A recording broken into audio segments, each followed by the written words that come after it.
our view. So this thing just like slowly rotates, and it was a bit disorienting like the first time. I sat down, I was like looking at the table, and I was like, I felt like I was like falling over my chair. So this is what it looks like.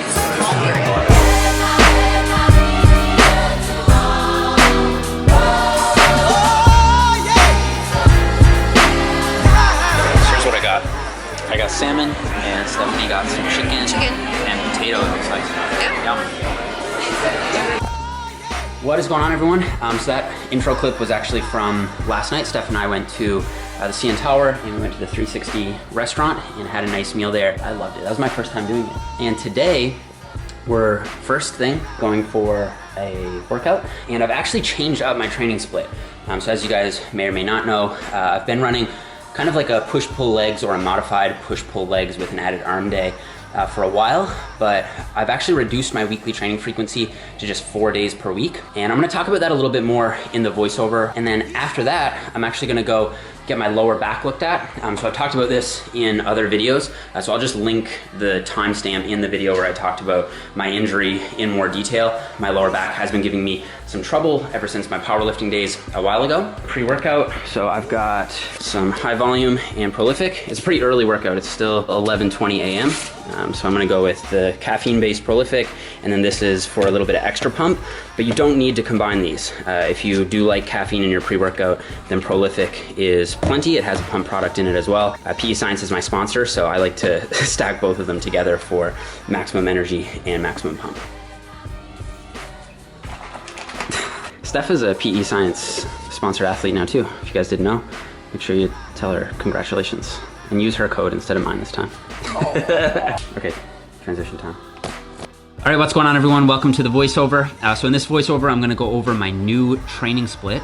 And I'm actually planning to release a training split science explained video sometime in the next month or two. So I don't want to dig too deep into the science here, but instead just focus on what it is I'm currently doing and why. So generally speaking, many of you guys will know that I like to organize my training in blocks. So typically a block for me will last anywhere from 1 to 4 months. And in that block, I'll run the same split with a core of set exercises that I don't really change from workout to workout. So for example, for legs, I'll do hack squats and dumbbell Romanian deadlifts every workout. I'll do like lat pull downs and T-bar rows for back, and so on. And over the course of that block, I'll make an effort to progressively overload on those core movements by either adding weight or reps, with the most important thing being that over the course of the block, I'm at least capable of doing more work at the end than I was at the beginning. And because I've been training for over 10 years, I can't expect to make that much progress in that simple linear fashion anymore. So for me, I find that I need to use periodization to drive progress. And all that periodization really means is how you organize your training over time. So for me, I found the most important factor to drive progress here is periodic variation in training variables. So I like to implement this primarily through 3 main avenues. The first is a change in weekly training frequency. So this means basically switching up your training split. The second is a change in exercise selection, especially for the non-core exercises. So the ones that don't necessarily stay exactly the same every week for the block. And then a change in specialization or body part focus. So while I'd normally pump my frequency up slightly from a push-pull legs or a push-pull legs arm day to an upper-lower split, the weekly frequency would go up. However, since I'm only training 4 times per week this block due to all the travel and other commitments that I have right now, the frequency is more or less staying the same, with every body part being hit 2 times per week. I think that there are benefits to a relatively lower training frequency, so say hitting every body part 1 to 2 times per week. You have higher volume sessions, more recovery between sessions, and usually better pumps. But there are also benefits to higher frequency blocks, such as better muscle protein synthetic curves, usually more total weekly volume, and more strength gain, but usually lower volumes per session and worse pumps. So I find alternating frequencies from time to time is the best way to get the best of both worlds. And in my case, this time I'm focusing on changing exercise selection and body part specialization more so than frequency. Okay, so the change in exercise selection is really meant to just break up the monotony of training. So if you've been starting off your bicep work with an easy bar curl for the last 3 months, switch over to say a cable curl and progressively overload that instead. Or if you've been doing standing face pulls forever, try them lying for a while, or vary the incline on your presses. And even changing the tempos on some of your non-core exercises is a good way to add variety to your program without losing that general progressive focus. So for me in this block of training, I'm really doing everything I can to maximize the development of my upper and mid traps, my neck, and my biceps. And that's because these are areas that I think need the most improvement, and especially the traps and neck are the areas that I've neglected or undertrained for years. And I acknowledge that it's gonna take some time for them to sort of catch up, but I think that throwing in these specialization blocks where I really prioritize them is a way for them to grow even faster. And basically I'll just put most of my other body parts that are already well developed, like my chest and quads, at maintenance. And it doesn't take very much at all for me to maintain these muscles, having trained them consistently for over 10 years. So to kick off my upper body workouts, I'll start with a shrug.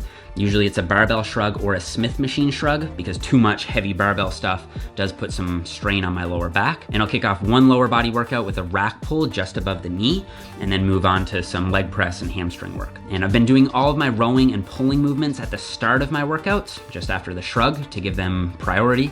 And then I'll do some assistance stuff for shoulders, especially lateral delts, more toward the end of the workout, since it isn't as much of a focus. And I was just finding that having 2 dedicated push workouts per week wasn't allowing these weaker areas on my physique to get enough focus. And I was giving too much focus to already strong body parts. So to quickly summarize, my new split is an upper-lower split 4 times per week, where I'm hitting my traps through either rack pulls on 1 leg day and a shrug variation at the start of 2 upper body workouts. So my traps are getting hit 3 times per week, and I'm also hitting my neck directly 3 times per week, similarly to how it's outlined in my neck and trap Science Explained video. I hit my biceps twice per week, usually right after my back work on my upper body days, and then I'll finish off with just 1 exercise for shoulders and or chest, and usually it's an incline press because of its efficiency in that you get to hit both the upper chest and the delts really well. And of course, I always keep in lateral raises, hitting them 1 to 2 times per week. So that's a broad picture of what my current programming is looking like. You guys can stay tuned for a full-blown training split Science Explained video where I'll discuss a lot of this in more detail and all the scientific literature behind it. So I hope that you found it helpful. If you did, please hit the thumbs up button for me now, and I hope that you guys enjoy the rest of the vlog. All right guys, so we have made it back to the Airbnb, and it's like 1:30 right now, so we've got a half hour to get to Myodetox. I've got an appointment with Vinny to have my back looked at, and I want to talk to him about some stuff. So just grabbing a really quick post-workout meal. So I've got some protein and some teriyaki chicken and rice that Stephanie made. I'm gonna eat this, and then I'll check in with you guys at Myodetox. What up? Hey! Hello! Oh, this is Vinny, by the way, if you guys don't know. What up? It's your boy Vinny Rehab, physical therapist. Here now, so yeah, Alex was just showing us this is like, I don't know, there's one room in here, and then there's another main room out there, which is where I think we're gonna be treated. So, what can I help you with? And let's say we fix you up. Wait, are you gonna go back to powerlifting? What are you Bro, gonna do? No, I would, man. Like, Yeah? I wouldn't probably compete, but I think that the squat is like the best lower body movement you can do, and like I love doing heavy deadlifts for like my traps and stuff. And I'd like to be able to do heavy pulls, like block pulls and stuff like that in my training, but I just can't. So like I have to do like, you know, like slow squeeze shrugs. And, I really try to work around in a way that I know isn't the most efficient or optimal way to train, or at least not even the way I'd really like to train. So, yeah, Let's do it then. Yeah. Socks off, shoes off, shirt off. All right, let's go. You got it. Get naked. Get naked. I have to like pay him to do that. You guys do it like right away. So come a little bit closer to the wall. So what we're doing right now is just we're looking at where your body likes to be in space. 4 stretches. Stretch. Is that all you got? No, I mean this is fine. Good. Is that side tighter? A little bit? Yeah, a little bit up here. A little bit. Okay. Good. So you can't even keep straight. You see how you're rotated to the left a little bit? Yeah. Good. Come back. Is that easier? Yeah, that one's easier. A lot easier, right? Yeah, definitely. You see that? Yeah. How's your hip moving in the frontal plane? Right? Yeah. Moves okay one side. Moves okay. Yeah. What do you want me to do? Lay on the table. You got nothing to do. Face down? So right now we're working on his multifidus. We're lifting it up. A lot of times people who deadlift a lot, this muscle is, so, you know, when people are like, oh, I feel pain in my SI, I feel like pain here, it's literally the multifidus muscle. And I'm trying to bring it out for him. Does that hurt, Jeff? Yeah, I mean, I can feel it. It feels like, in a weird way, like a relieving kind of pain, if that makes sense. Right. Too bad you guys are not here longer. Oh. Yeah. You need a lot.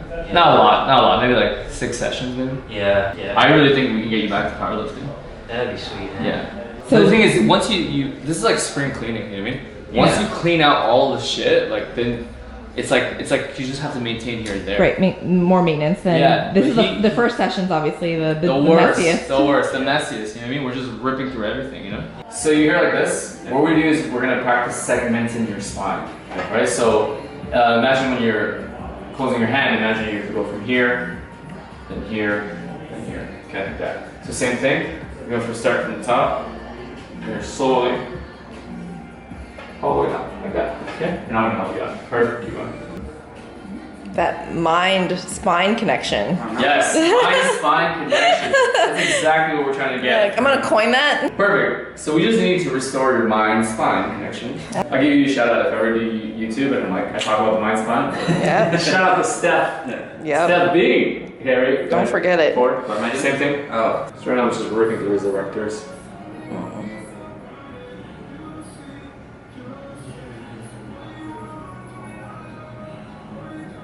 Just goes. Yeah, if you're starting to feel comfortable, keep going. If not, just stop. Feels good? Yeah, it's okay. Alright. Awesome. Hey. Come up slowly. Perfect. And you're just reaching up. And you're basically just you're feeling it all over your body. Perfect. You're doing it great. And I want you, in your case, I want you to focus on this part when you're opening it up. So I want you to try to bend it at the middle of your back. Perfect. Because a lot of people will overextend at the lumbar. They'll kind of do this. Like obviously all my work is at the computer, or most of it anyway. So a lot of the time, like I am hunched over.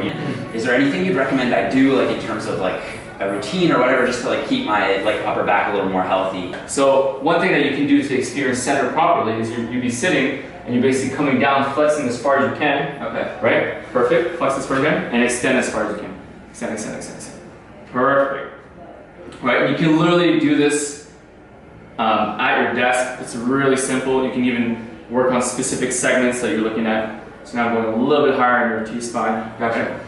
Right, you see that one's a little stiff. Yeah. That one's a stiffer. Right? And let's say we go lower a little bit, this one's the easier one for you.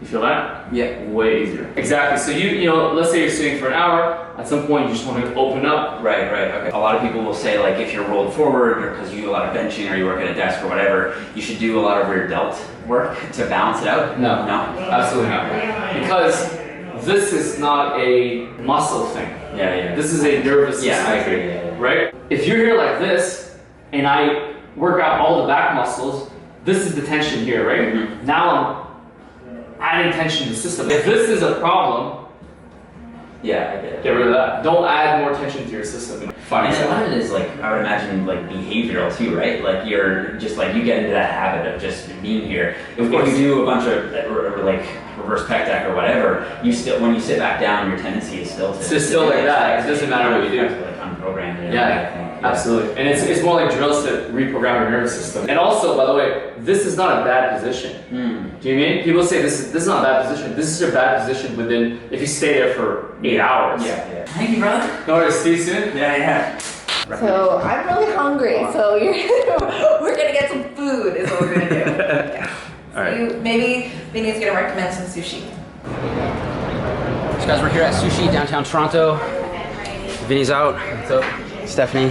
What I usually get, a California roll. This is spicy salmon, some salmon nigiri. Already finished the edamame. And this is a green dragon roll. And Vinny got this crazy soup. seafood udon. It actually looks really good, man. It's got her usual Sashimi. huge plate of sashimi. So it's the next day. I just wanted to say thank you guys for watching the video. Today, Stephanie and I actually filmed a glute science explained video with Abby Pollock, or Ampolo on Instagram. We're actually on our way to see Brockhampton live in concert. Their style of music is just so awesome for hip hop right now. They're a new group. They call themselves like a boy band. There's like, I don't know, half a dozen of them at least on stage, and they're all really talented musically. So I'm just gonna grab a quick bite to eat here now, and maybe I'll get some clips from the concert. And I'm gonna have all of Vinny's and Myodetox's stuff linked in the description. He's a really good follow on Instagram for some solid free content to do with rehab and all that kind of stuff. So make sure you go check it out. Like the video if you liked it, subscribe to the channel if you're new, and I'll see you guys next time. Dreams and crack rocks and stripper poles. I'm fucking centerfolds, so I got secrets only me and all my niggas know. I'm kicking in the dough. I send a bitch to get you, so don't play fucking stupid. Better, shit, my ass got better, and I forgave the bitches, so now it's all to millions. I've been fucking sitting, hit the floor, head, chest, left, right, I'm printing, ashes on the ceiling. Straight down to my skin and my bone. Okay. I love these, but I feel like a wolf.